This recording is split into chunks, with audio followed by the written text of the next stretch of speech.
Welcome to the Phil and H Travel Podcast. Is it worth it? Glad to be here. So picture this. You just paid, I don't know, $250 a night for this luxury beachfront villa. Right, which is a premium price. Exactly. You are completely exhausted from flying, and you look out the window of your speedboat, fully expecting to see a pristine concrete dock with a smiling concierge waiting to take your bags. Like you would anywhere else. Yeah. But instead, the captain just cuts the engine in the middle of the open ocean. Just stop. Just stops. And then a local guy in a wooden boat, powered by this deafening exposed car engine, pulls up alongside you in these huge swelling waves. Oh, it gets rough out there. It really does. And you realize, with a sudden spike of panic, that you are going to have to physically hurl your heavy rolling suitcase across a gap of open, churning water just to get to your hotel. It is a massive shock to the system because, the modern travel industry has spent really the last 2 decades systematically eliminating that exact kind of friction. Yeah, they want everything smooth. Right. We are totally conditioned to expect travel to operate on a frictionless grid. You book on a touchscreen, you scan a QR code at a turnstile. You walk down a nice climate-controlled jet break. Exactly. And you tap a piece of plastic to pay for your coffee. Everything is categorized, insured, and managed for you. But then you step off that grid, and today we are pointing the compass at a place that actively defies all of that modern machinery. We are doing a deep dive into Koh Jum. Which is such a fascinating case study right now. It really is. It's this small, just quietly stubborn island off the coast of Krabi, down in the Andaman Sea of southern Thailand. Right. And the core promise it makes to travelers is incredibly bold. I mean, this island offers Thailand exactly as it felt in the 1970s. Which means it is an entirely analog ecosystem. Totally analog. There are 0 ATMs. None. There are no massive multi-lane paved highways. And as we just visualized, passenger boats cannot dock here because there literally isn't a pier large enough to hold them. And to understand why we are auditing this specific island right now, we really have to look at the massive administrative shifts happening on the mainland. Things are changing fast. Very fast. The year 2026 and moving into 2027 is effectively a structural hinge year for Thai tourism. A hinge year? How so? Well, the tension between these analog escapes and digital surveillance is basically peaking. The government's new mandatory digital arrival card, the TDC. Right, the TDAC. Yeah, that is now fully enforced. And this is a free but very comprehensive digital net. It tracks your entry, your data, your movements. It's a lot of tracking. It is. And stacked right on top of that, you have the heavily debated, long postponed 300 baht tourist entry fee. Which is about, what, $9 US? Yeah, about $9. Yeah. And that is looming over a mid-2026 rollout. So the administrative net is really tightening. The government wants to manage the flow of mass tourism with extreme precision. Exactly. And meanwhile, mainland Krabi is just aggressively paving new roads and expanding its infrastructure. Which means places like Koh Jum, they're operating on borrowed time. Yeah. The travel industry loves to throw around the phrase undiscovered hidden gem, but that label has a very real, very fast approaching expiration date here. The island is entirely surrounded by rapid modernization. So this means we need to get extremely specific about who this island is actually built for at this exact moment in time. We do. If you consider yourself a slow traveler, or if you are a couple desperate to completely sever your connection to the doom-scrolling anxiety of modern life. Or a budget backpacker. Yes, or a meticulous budget backpacker who treats planning cash reserves like a competitive sport. Yeah. If that's you, this island is going to be your absolute dream. It will be perfect for them. But let's establish the contrast immediately. Koh Jum will thoroughly punish anyone who needs pumping nightclub energy. Oh, absolutely. Or anyone who expects to seamlessly tap their phone to pay for a bottle of water. Or anyone who demands a fast, sterile transfer directly to a hotel lobby. They will hate it. They will. Yeah. Now, before we pull apart the mechanics of this island, I have a quick note for you. If you're planning a trip and want the honest, is it worth it verdict before you book, follow the show on Spotify or Apple. So that intense polarization, the fact that this island will either be the best trip of your life or a complete logistical nightmare, Right. that brings us to the central paradox of Koh Jum. The main contrarian claim we have to analyze today is that the island's absolute biggest selling point and its absolute biggest flaw are the exact same thing. It is. The profound lack of development. The reason people want to go there is precisely because nothing much has been built. Okay, let's unpack this. because you log on to any travel blog, you open any social media feed, and you constantly see that phrase, undiscovered hidden gem, slapped onto Koh Jum. All the time. Yeah. And I feel like we need to drag that phrase out into the street and interrogate it. We absolutely do, because it's just factually incorrect. Right. Koh Jum is not hidden. I mean, it sits right in the middle of one of the busiest maritime tourism corridors on the planet. It's flanked by Krabi, Ko and Ko Lanta. So everyone knows it's there. Oh, every travel agent in Thailand knows exactly where it is. It is not undiscovered. It is simply inconvenient. Inconvenient. Yeah. And I argue that this inconvenience functions as a deliberate toll. It's a friction toll that keeps the island quiet.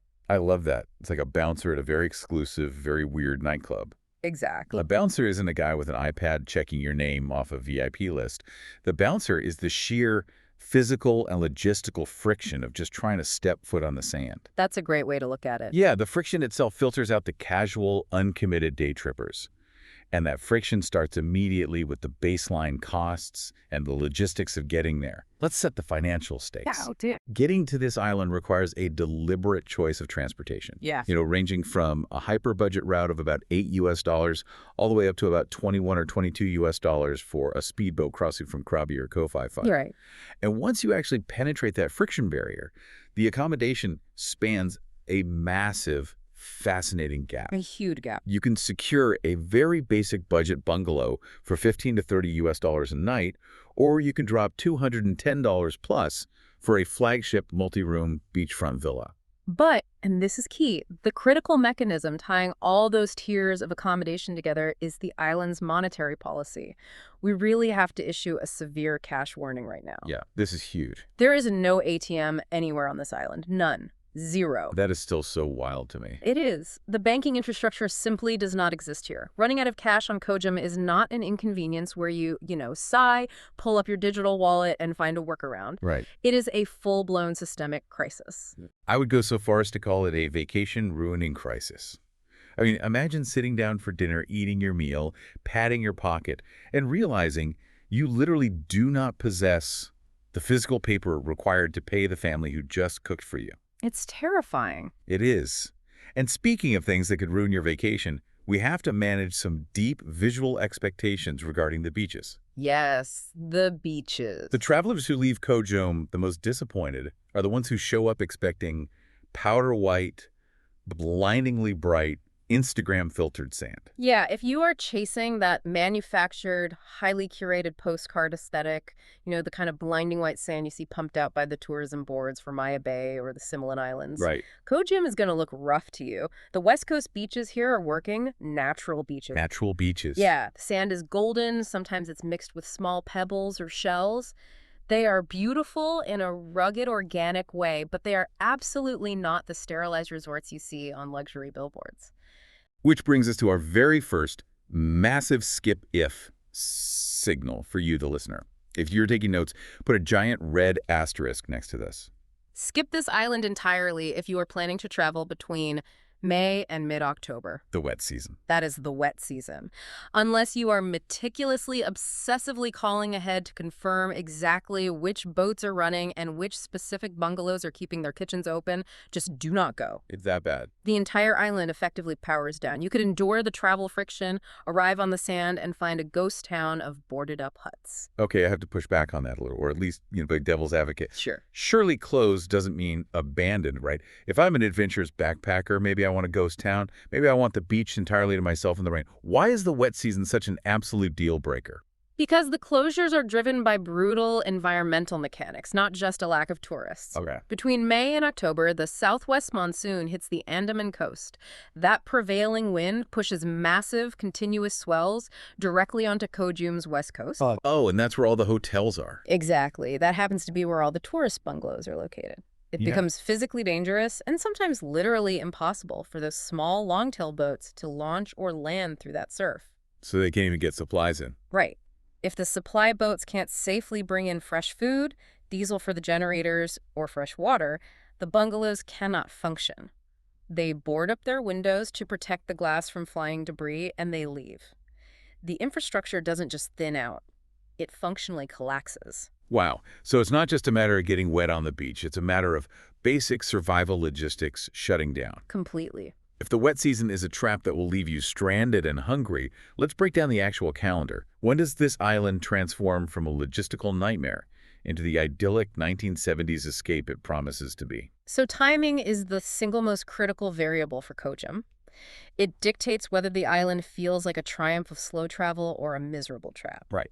The calendar breaks down into very distinct phases. The absolute premium window is November through March. Okay. November to March. This aligns with the dry Andaman high season. The winds shift, the sea becomes incredibly calm, almost like a lake. And because the water is flat, full boat service resumes on every single route. So everything opens back up. Everything, every bungalow throws open its doors, the kitchens are fully stocked, and you get the most reliable blue sky weather for actual beach days. But even within that 5-month golden window, there is a hierarchy, right? There is. December and January represent the absolute peak of the peak. This is when the island sees its highest occupancy and its highest prices. But it's still relatively quiet, right? Yeah, context is crucial here. Peak busy on Koh Jum still feels incredibly quiet compared to a random Tuesday on Koh Phuket.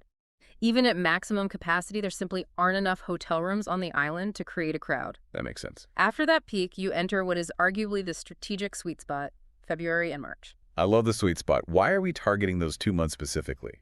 Because the massive Christmas and New Year crowds have gone home, meaning the premium pricing drops back down to a standard high season rate. Ah, so you save some money. Exactly. But the weather remains incredibly dry and warm, and all the infrastructure, every boat, every restaurant is still operating at 100% capacity. It is the perfect intersection of reliability and value. What happens when we push out to the edges? The shoulder months of April and late October. Are those viable? They are viable, but they come with heavy caveats. Okay. April is the build-up to the monsoon, the humidity spikes dramatically, and the heat becomes oppressive. Oh, that sounds rough. It is.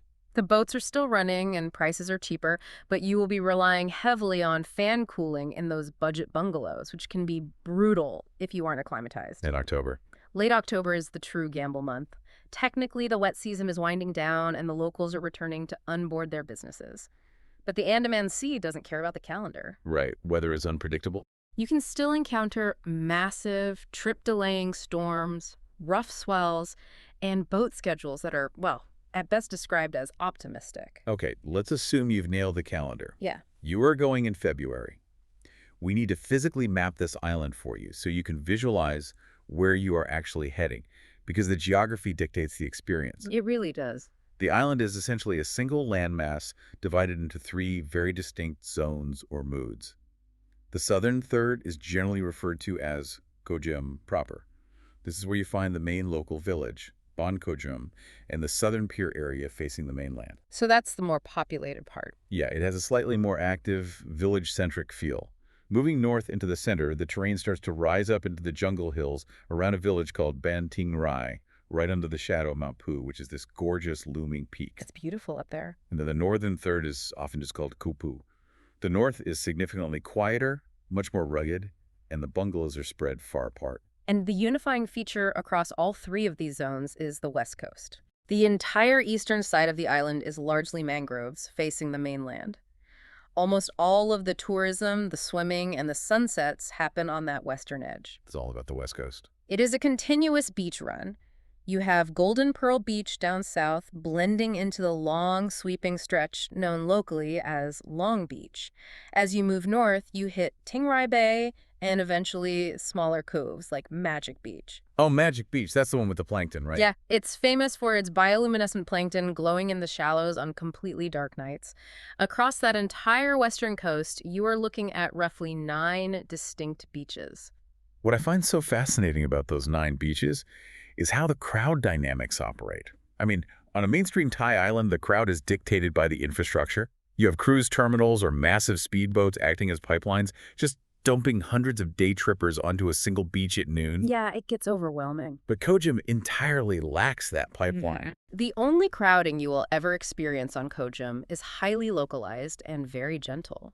You might see a concentration of people around the most popular West Coast beaches during sunset, or a specific bamboo restaurant might have every table full right at 7 p.m. But no mass crowds. No mass influx at all.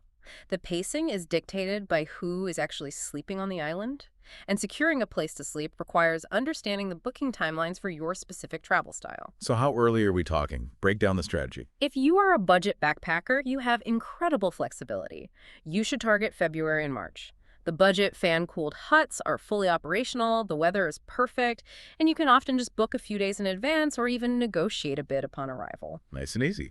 But if you are a family or a mid-range traveler seeking air conditioning and a swimming pool, the dynamic flips entirely. You have to plan ahead. You must lock in your November or December bookings months in advance. The inventory of solid, clean, mid-range bungalows with reliable aircon is minuscule. Yeah.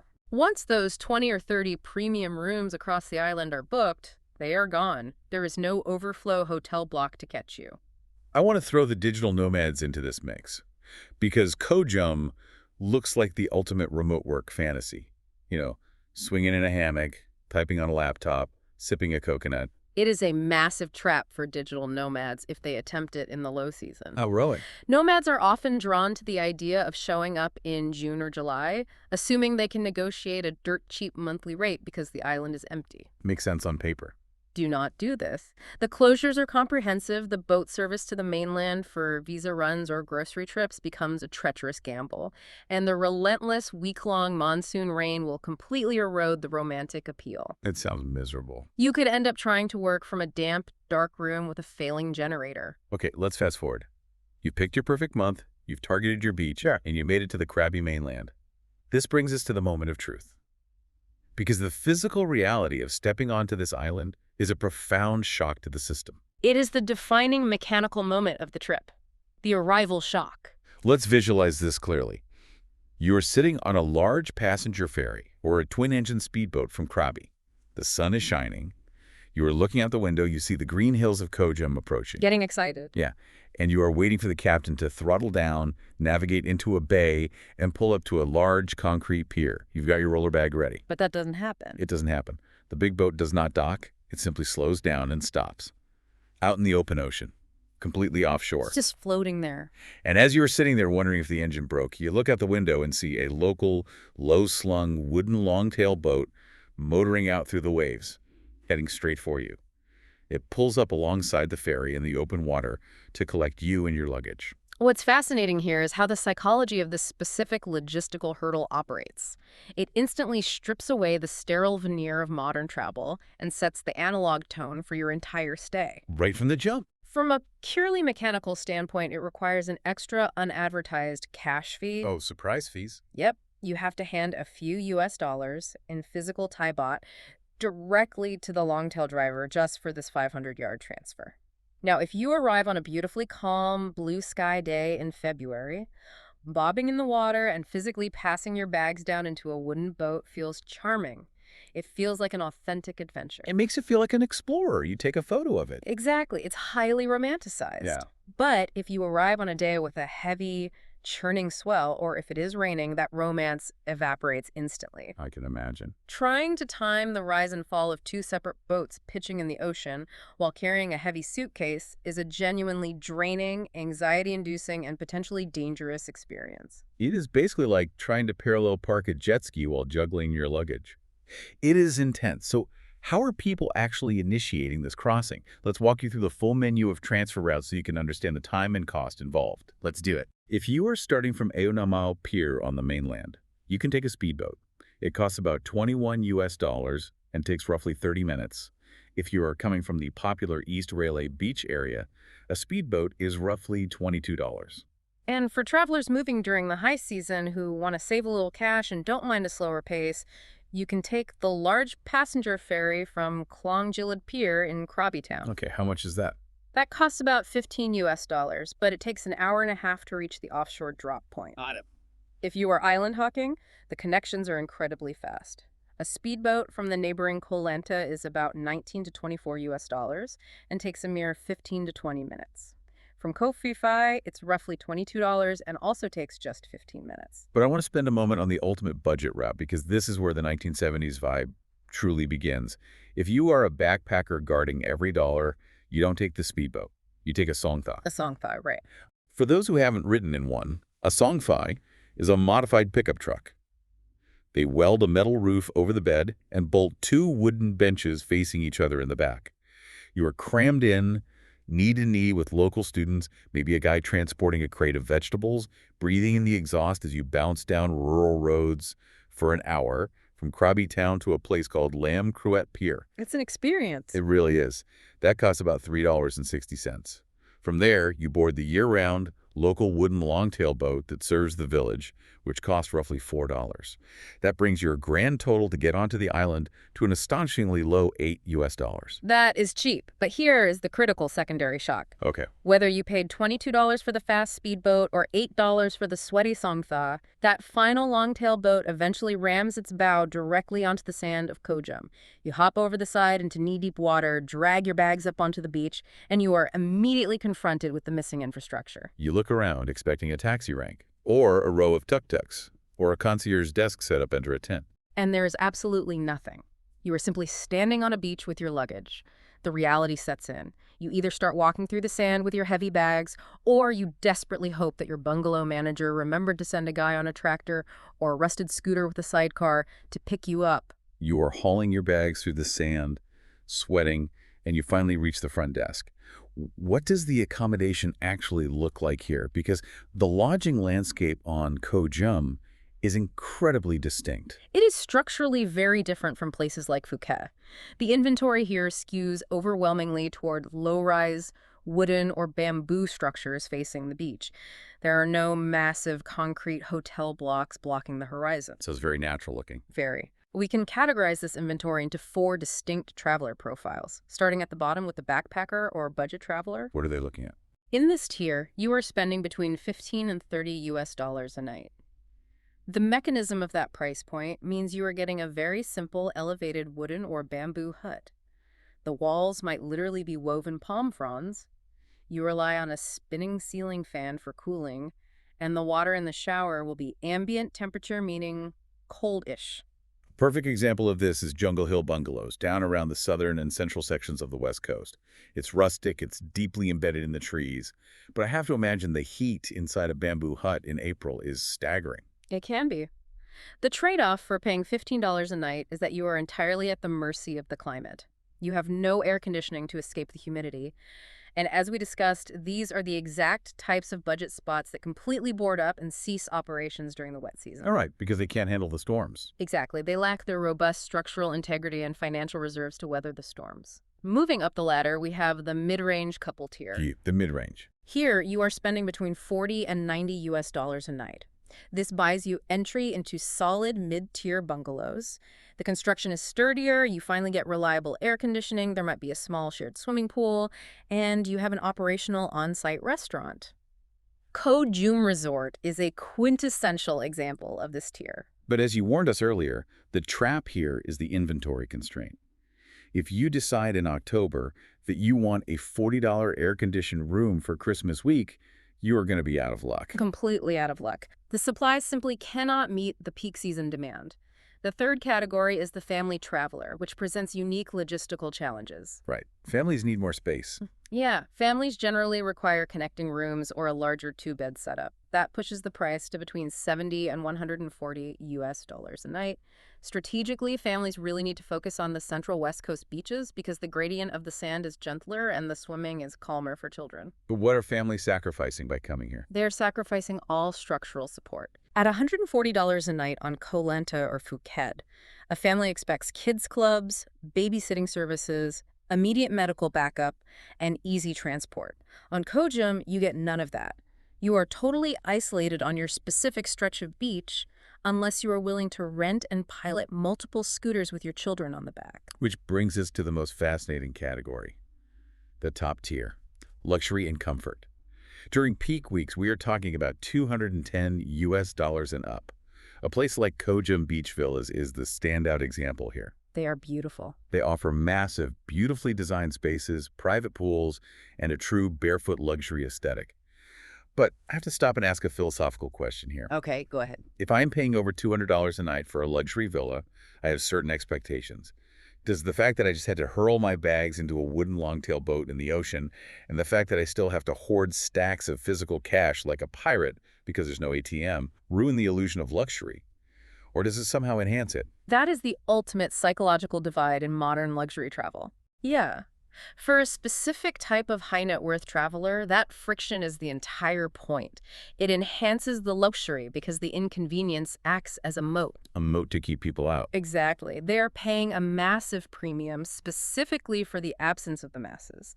They are paying for silence, space, and a sense of isolation rather than the spectacle of a massive resort. They want the analog experience just with a much nicer mattress. But for the traveler who defines luxury through service, I imagine it's different. For them, it is a disaster. If your definition of a $200 a night vacation requires five-star, seamless service infrastructure, like if you expect a concierge to magically handle your luggage, Assigning every meal to the room. right, if you expect to sign every meal to a room charge and never look at a bill, the offshore boat transfer and the anxiety of counting physical cash will absolutely ruin your trip. You will feel deeply cheated because you are paying premium globalized prices for an island that stubbornly operates on local analog logistics. Okay, so you've settled into your room, whether it's a woven bamboo hut or a massive luxury villa with a private pool, but eventually you get hungry You do. and you cannot eat the bamboo. We need to pivot to the food scene because much like the island's infrastructure, the dining is remarkably simple, heavily Thai first, and geographically centralized. The geography of food on Koh Jum is quite easy to navigate. You have a main cluster of casual local restaurants running along the central paved street near the village of Koh Jum. Down south. Yeah. Beyond that, the dining options are essentially dotted along the west coast beaches attached to the various bungalow resorts.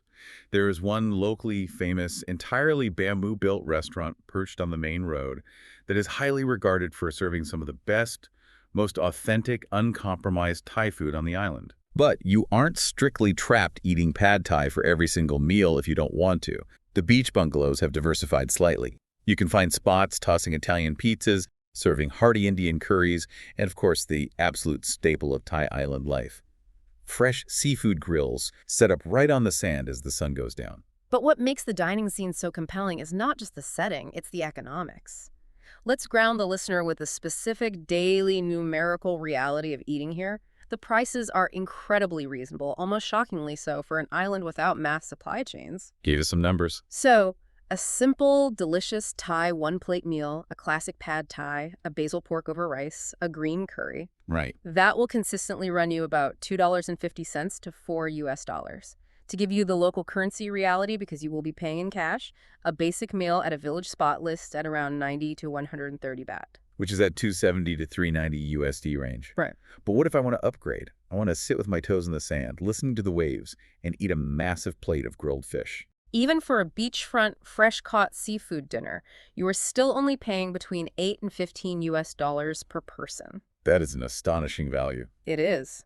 For your daily caffeine fix, a locally brewed coffee is around $1.50 to $2.50.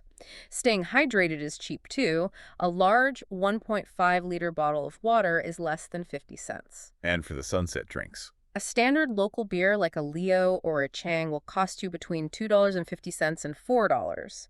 The variance depends entirely on whether you buy it at a roadside shop or sitting at an elevated beach bar. And if you want a snack, fresh local fruit like a bag of sliced mango or pineapple from a roadside stand is just $1 or $2. But there's a massive jarring reality check when we mention buying things at a shop. I need the listener to understand the grocery situation. On the mainland and on heavily developed islands like Koh Samui, you are never more than 500 feet from a brightly lit, intensely air-conditioned, 24/7 7-Eleven. They are the glowing beacons of convenience. Right. Koh Jum has 0 7-Elevens. The grid does not exist here. You are entirely reliant on small, open-air, family-run local shops. These shops carry the basics: water, mosquito repellent, sunscreen, maybe some imported potato chips, and beer. But it's hit or miss. Yeah, the inventory is unpredictable. When you see large bottles of water, you buy them. You have to actively manage your own supply chain. And while you are walking through the village to buy that water, we have to talk about local etiquette. Because this isn't a massive resort complex. This is a functioning local community that just happens to have tourists on the beach. Standard Thai cultural norms apply here, but they carry more weight precisely because it is such a quiet, close-knit local community. The most important rule is dress. Don't walk around in your swimsuit. Exactly. When you leave the sand of the beach and walk up to the main road or into the village, you must dress modestly. Put on a shirt, put on a sarong. Walking through the village in just a bikini or board shorts is deeply disrespectful. And shoes. You should also routinely remove your shoes when entering shops or smaller restaurants if you see footwear clustered by the door. As for tipping, there is no strict percentage expected like in the US, but leaving the change or rounding up your bill by 20 to 50 baht is highly appreciated by the local staff. But all of this dining advice comes with a massive hard stop. This is the single most crucial food fact about Koh Jum, and it catches so many casual travelers completely off guard. The kitchens close by 9 p.m. It is an uncompromising curfew. 9 p.m. sharp. Yes. Love The it. mechanics behind this are simple: staffing and supply. These are family-run kitchens, often operating on tight margins and sometimes relying on localized generator power. So they can't afford to stay open late.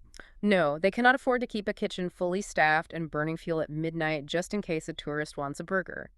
When the clock hits 9 p.m., the fires are put out. There are no late-night convenience stores to fall back on. Right. If you lose track of time watching the sunset and having a few beers and you try to order food at 9:30 p.m., you are going to bed hungry. Which is a terrifying prospect for a traveler used to 247-room service. So we've established that the meals are cheap, but the logistics are rigid. This logically brings us to the grand illusion of the cheap vacation: the daily burn rate. Let's talk about the burn rate. Because with meals running at $3, you might think you barely need any money. But the island's unique financial architecture makes budgeting incredibly dangerous. The ultimate budgeting imperative on Koh Jum is this: while the prices are objectively low, the fact that you must physically carry every single dollar you intend to spend fundamentally changes how you interact with your money. It changes everything. Let's construct the actual daily burn rates for different personas in US dollars. And I want the listener to actively visualize carrying this amount of money in physical paper notes, because that is the reality. Let's start with the backpacker, the master of the budget. A realistic, comfortable day for a backpacker on Koh Jum runs about 35 to 50 US dollars. That's solid. Break it down. You are spending $15 to $25 for a basic fan-cooled room. You allocate $10 to $15 to cover 3 simple local Thai meals. You spend $6 to $9 to rent a scooter for mobility. So you have freedom to explore. Right. You build in a $5 buffer for unexpected costs, and the beach itself is free entertainment. Keep in mind, the initial boat transfers to get on and off the island are separate, one-off costs not included in this daily burn. So a backpacker staying a week needs about $350 in cash.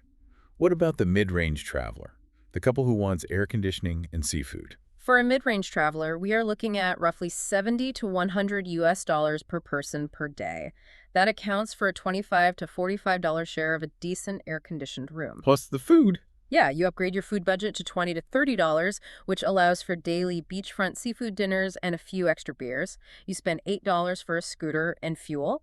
You might spend $15 to $25 to join a local longtail boat for a half-day snorkel trip, and you keep a $10 buffer. Now let's look at the family of 4. 2 adults, 2 kids. This is where the cash stack gets thick. It scales aggressively. A family is burning about 200 to 280 US dollars a day. Oh, wow. Yeah. A larger family room or 2 connecting bungalows will cost 80 to 130. Feeding 4 people, even at cheap local spots, is $40 to $60. Renting 2 scooters to move everyone around is $12 to $18. And what if they want to do an activity? If you want to take the kids out on the water, a private family boat outing is $60 to $90, plus a mandatory $20 buffer for extra snacks or water. If a family stays for 5 days, they are carrying nearly $1,500 in physical Thai baht onto that island. That is a staggering amount of paper money to keep hidden in a beach bag while you're swimming. Uh-huh. And what about our luxury traveler, the one dropping cash at the high-end villas? The luxury traveler needs to carry roughly 400 to 500 plus US dollars a day. The villa alone consumes $210 or more. Upgraded food and premium drinks at the resort will run $60 to $100. And excursions. Chartering a private longtail for a secluded excursion is $60 to $100. Add $40 for an in-house spa or massage treatment and a $30 buffer. Let's loop back to our digital nomads trying to stay a whole month, assuming they ignore our low-season warning and go in February. A realistic monthly burn rate for a nomad is about $1,150 to $1,750 US dollars. You negotiate a monthly room rate of $450 to $800. Your food for the month is $400 to $600. What about getting around to internet? A long-term monthly scooter rental is discounted to about $120 to $180, and you spend $15 to $25 for a local SIM card with heavy data. Which brings up a massive structural caveat regarding that data. If you are planning to work on spreadsheets or take video calls, what is the actual connectivity like? It is incredibly uneven, which is terrifying for remote work. The infrastructure is patchy. In some very specific spots on the island, you might hit strong, surprisingly fast Wi-Fi, bursting up to 300 millibatters. But walk 100 yards down the beach to your bungalow, and the connection might be totally dead. The most reliable backup strategy is to buy a local AI's mobile SIM card on the mainland before you arrive, as they tend to have the strongest cellular tower coverage reaching the island. Right. But again, if you attempt this in the wet season, the power grid fails frequently, and a month-long stay becomes a massive liability for your career. So when we analyze all these budgets, we have to identify the value traps. The absolute worst value proposition on Koh Jum is paying those luxury villa rates, demanding high-end comfort, but then realizing you still have to pull out literal stacks of physical cash to charter private, noisy wooden boats for absolutely every excursion. Because there is no organized resort transport grid. Exactly, because there is no seamless resort transport. You are paying for a symphony but getting a garage band. On the flip side, the absolute best value on the island, it's leaning into the friction, renting a clean fan bungalow, grabbing a scooter for $6, and eating incredibly good local Thai food for $3. That is where the island's analog nature genuinely shines and feels rewarding rather than punishing. But I have to warn you, even if you embrace the analog vibe, even if you plan your budget perfectly, there are structural pitfalls built into this island that you cannot simply budget your way out of. Okay, here's where it gets really interesting. Because you can sit at home with a spreadsheet and do all the math in the world, but Koh Jum has 3 specific named logistics traps. These aren't minor inconveniences. These are structural traps that can completely ruin a trip if you stumble into them blindly. Let's walk through them, starting with trap number 1. Trap number 1 is the no-ATM cash trap. We've repeatedly mentioned the lack of ATMs, but I want to explain the actual mechanism of how this traps travelers. Go ahead. It is not just about forgetting to bring money. It's about the illusion of credit. Card acceptance on the island is strictly limited to only a handful of the most expensive, top-tier resorts. So the rest of the places only take cash. Exactly. So the lived reality is this. You arrive on day 1 with what you confidently believe is enough cash. But on day 2, you decide to take an impromptu boat trip. On day 3, you buy a few extra rounds of beers at sunset. It adds up fast. By day 4, you open your wallet and realize with a sinking feeling that you are down to your last 1,000 baht. You are suddenly forced to ration your money just to ensure you can pay for the boat off the island. And when you inevitably run out, when you hit 0 physical dollars, what actually happens? Are you washing dishes? You face a severe financial penalty. Because there are no banks, you are forced to walk to the island's single monopolistic travel agent to perform a card-to-cash exchange. Oh. Yes. You swipe your credit card on their terminal and they hand you physical cash. But because they hold a monopoly on liquidity, this service is capped at around $300 per transaction, and they charge exorbitant fees, often upwards of 5%. 5%. Yeah, you are effectively paying a massive premium just to access your own money. Backpackers who live day-to-day and long-stay nomads are the most frequently affected by this. The practical fix for this is brutally simple.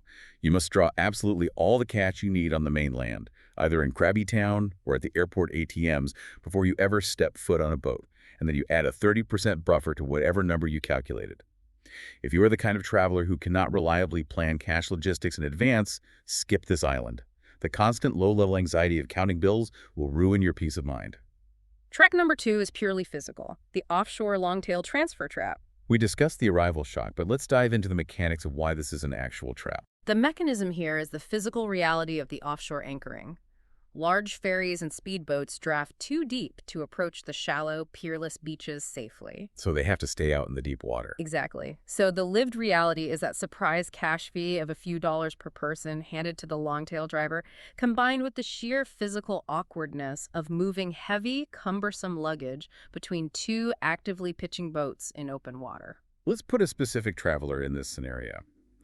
If you are a family traveling with 2 exhausted small children, multiple heavy hard-shell roller bags, and a collapsible stroller, Ugh. doing this transfer in a choppy swell is a nightmare. It is terrifying. You are holding a toddler with one arm and trying to grab a wooden rail with the other while a guy yells at you and Ty to hurry up. Exactly. The time penalty, the sheer physical discomfort, and the risk of dropping electronics into the salt water are significant. So what's the fix? The practical fix is to keep small, easily accessible cash ready specifically for this long-tail fee. Pack your laptops and phones in a waterproof dry bag, and meticulously aim your travel dates for calm weather. But there's a hard limit for some people, right? Yes, the skip-if rule here is absolute and unforgiving. If you have serious mobility limitations, if you use a wheelchair, or if you simply cannot balance on a pitching deck, skip Koh Jum. The offshore transfer will be entirely inaccessible to you. And that brings us to trap number 3, the one that can actually mess up your life back home, the wet season shutdown trap. The mechanism driving this trap is the southwest monsoon, which dominates the region between May and mid-October. Right. The lived reality on the ground is that the vast majority of bungalows board up their windows and close. But more importantly, the high-season slow ferry from Krabi completely halts operations. The speedboat schedules thin out drastically or get canceled on a whim due to wind. So you could just be stuck there. You might wake up on the day you are scheduled to leave and discover that the only way off the island is to take the lame crew at Longtail, which is highly weather-dependent and slow. So let's play this out. You book a strict, non-refundable international flight out of Krabi Airport for 2 p.m., assuming you can just hop on a quick 30-minute speedboat at noon. And you wake up to a howling wind. The speedboats refuse to launch. You are now forced onto a slow wooden longtail in chopping, terrifying seas, creeping toward a different pier entirely, followed by an hour-long truck ride in the rain. That's awful. The penalty for falling into this trap is severe. Missed international flight connections, being forced to pay hundreds of dollars for a desperate private boat charter, or an unexpected stranded overnight stay on the mainland. Travelers operating on tight, inflexible flight schedules are the most at risk here. So the fix. Travel between November and April. It is that simple. If you stubbornly insist on going in the wet season, you must confirm every single boat directly with the operator a day in advance, and you must build in a 24-hour buffer day on the mainland before any international flight. Good advice. If your schedule has zero slack, skip a wet season trip entirely. So we've outlined a fairly intimidating list of traps. We have cash rationing, we have physical scrambling over open ocean, and we have monsoon shutdowns that can cause you to miss flights. All of this naturally begs a massive question about physical safety and baseline comfort. What is the actual risk reality on Koh Jum? Are you in danger here? It is crucial to separate environmental risk from human risk. Okay. In terms of human threat, Koh Jum is one of the lowest risk destinations we audit. The crime rate is exceptionally, almost unbelievably low. Theft is incredibly rare. Violent crime against tourists is practically unheard of. That's great to hear. But low crime does not mean no friction. The real, tangible hazards on this island are entirely environmental and mechanical. It's the roads and the tides that are going to get you, not a pickpocket. Precisely. Let's look at the statistics. The #1 way travelers get severely hurt on any Thai island is skidder accidents, and Koh Jum is absolutely no exception. Even with no traffic. The unique danger here is psychological. The roads are so quiet, so devoid of heavy car traffic, that it lulls tourists into a false sense of invincibility. They drive faster, maybe they don't strap their helmet on tightly, maybe they've had a few beers. Right. But the roads themselves are rough, they are severely potholed, often slick with sand, and completely, utterly unlit at night. Hitting a massive pothole in the pitch black at 40 kilometers an hour is catastrophic. What's the rule then? The rule is simple. Never ride a scooter at night on unfamiliar stretches of the island. And the second major hazard is the sea. Specifically that offshore boat transfer in a swell, where a slip can result in crushed fingers between hulls or a broken ankle. But I want to flip the coin on this low-crime environment because it creates an incredibly welcoming dynamic for a specific demographic. Yeah. Let's talk about solo female travel. Yes. The overwhelming consensus from travel networks is that Koh Jum is incredibly safe, relaxed, and welcoming for solo women. And a huge structural reason for that is the complete absence of that aggressive, bucket-drinking, full-moon party scene. The environment dictates the behavior. There is no chaotic, sprawling nightlife to breed bad situations. Scams are virtually non-existent. The only standard advice is to clearly confirm boat or taxi prices before you physically board, which is just global travel common sense. Right. The nightlife on Koh Jum consists of a few quiet beach bars playing reggae, and as we noted, they close early. For the right traveler, a solo woman looking to read a book and swim without being hassled, that profound isolation is a brilliant feature, not a bug. But that exact isolation creates a very hard, very real comfort ceiling, specifically regarding medical access. And this is where the analog charm becomes genuinely scary. This is the ultimate structural limitation you have to accept before booking. Right. There is no large hospital on Koh Jum. There is no trauma center. There are only very basic, rudimentary local clinics designed to hand out antibiotics or bandage a minor scrape. If you suffer a serious medical issue, a major scooter crash, a severe allergic reaction, or a heart issue, it requires an emergency boat evacuation. I want the listener to really picture that. You are in agonizing pain, it's 2 a.m., it's pitch black, and you have to be loaded onto a wooden boat to bounce across the Andaman Sea just to get to an ambulance on the mainland for the drive to a hospital in Krabi. It is a grueling, frightening logistical hurdle. Because of this reality, you must bring an ample supply of any regular medication with you. You should carry a robust personal first aid kit. And most importantly, you must ensure your travel insurance policy explicitly covers emergency boat evacuations, because chartering one in the middle of the night will drain your cash reserves instantly. So what does this all mean? We've outlined the lack of ATMs, the rough unlit roads, the potential for midnight boat evacuations, and the crippling wet season closures. Do the island's best experiences actually reward you for putting up with all of this severe inconvenience? When Koh Jum works, when the weather is perfect and you embrace the pace, it works beautifully. The highlights of this island are almost entirely unstructured. No organized tours. Right. You aren't paying for guided tours. You are paying for moments. It is the feeling of sitting on a West Coast beach, watching a brilliant, unobstructed sunset with a cold $3 beer in your hand. That sounds amazing. It is the visceral joy of taking a slow, unhurried scooter loop through the dense, fragrant rubber plantations, winding your way up into the hillside village of Banting Rai, right under the shadow of Mount Pa. It's walking out onto Magic Beach on a completely dark night, wading into the warm shallows and seeing the bioluminescent plankton glowing around your ankles for free. And if you want to get off the sand, the excursions are insanely cheap compared to the mainland. A private or small group longtail snorkel trip out to a nearby reef is only about $15 to $25 per person. That's so cheap. You spend the morning swimming with fish, you come back to the beach, and you sit down to fresh, local seafood cooked right on the sand for $8 to $15. It feels incredibly pure. But as analysts, we have to play devil's advocate and list the honest disappointments, because the pure moments don't erase the physical realities. Right. Because you look at the promotional photos online, and they show a beautifully woven hammock swinging gently between two palm trees over white sand. What the photo strategically crops out is the stress of sitting in that hammock mentally counting your last few bads, or the frantic scramble of throwing your bags onto a longtail boat earlier that morning. And we have to talk about the beaches themselves. Yeah, the beaches. Yes, they are nice, but at low tide, the reality is stark. The water recedes massively, and many of these beaches become incredibly rocky, shallow, and difficult to swim in. You are trudging through mud and sharp shells. It is not always the great buoyant swimming experience you want. Furthermore, the idea that Koh Jum offers total wilderness is a manufactured myth. Oh, really? Yeah, it is quiet, absolutely. It is heavily forested. But it is not empty. It is a working island. During the high season, those popular bamboo restaurants will fill up completely at dinner. You will hear the roar of longtail engines constantly moving up and down the coast. The beaches have resorts built sequentially along them. You are escaping the mega resorts, but you are not exploring uncharted territory. So let's play this out for the listener. If the constant anxiety of cash stress, the physical nightmare of offshore transfers in the rain, and the rocky low tide sound absolutely terrible to you, where should you go instead? If Koh Jum is too much friction, let's look at the immediate alternatives in the region. The most direct, logical alternative is Ko Lanta. It is the neighboring, much larger island located in the exact same Krabi maritime corner. It is incredibly accessible from Koh Jum, only 15 to 20 minutes away by a quick speedboat ride, costing about $19 to $24.